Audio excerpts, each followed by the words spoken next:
निलंगा तालुक्यात देखील अवकाळी पावसाचा हाहाकार. उभी पिकं झाली आडवी.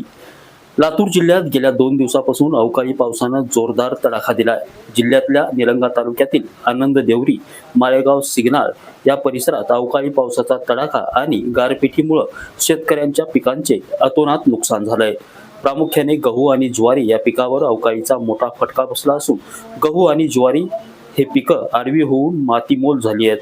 त्यामुळं शेतकरी मोठ्या संकटात सापडला असून मायबाप सरकारनं आता कर्जमाफी तर दिलीच नाही, किमान नुकसान भरपाई तरी द्यावी अशी मागणी शेतकऱ्यांनी केली आहे. नितीन बनसोडे, एकमत डिजिटल, लातूर. जय महाराष्ट्र. काल झालेल्या मुसळधार पावसामुळे गाराचा आतून आत पाऊस झालेला आहे. निलंगा तालुक्यातील अनेक गावामध्ये, ननंद असेल, जाऊ असेल, शिंगणाळ, माळेगाव, दापका अशा अनेक गावामध्ये अवकाळीचा तडाखा बसल्यामुळे शेतकऱ्याचं आतोनात नुकसान झालेलं आहे. ज्वारी, गहू, तूर आणि हरभरा या भुईसपाट झाल्यामुळं 100% नुकसान झाले. शासनानं तात्काळ याची दखल घ्यावी, पंचनामे करावेत. अगोदर शेतकरी मेटाकुटीवर आलेला आहे आणि विमा मिळालेला नाही शेतकऱ्यांना अद्यापर्यंत. खरीपाचा विमा नाही, अनुदान नाही, आणखीन त्याच्यामुळे शेतकऱ्याला तात्काळ जे नुकसान झाले त्याचे पंचनामे करावेत आणि तात्काळ मदत द्यावी, अन्यथा आम्ही शेतकऱ्याला घेऊन रस्त्यावर उतरू.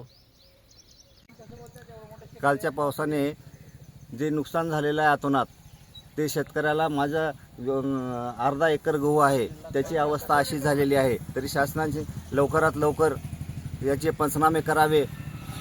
शासनाने अगोदरच कर्जमाफी देतो म्हणून तोंडाला काळे फुसलेले आहे शेतकऱ्याच्या. तरी आता तरी शेतकऱ्याला मदत करावी ही शासनास विनंती आहे. 3 एकर ज्वारी आहे. कालच्या गारा पावसामुळे नुकसान झालेले आहे. वाऱ्यामुळे शाप झाली आहे. जमीन लेवल सपाट झालेली आहे. शासनाने याची तत्काळ काळजी करावी, नुकसान भरपाई द्यावे.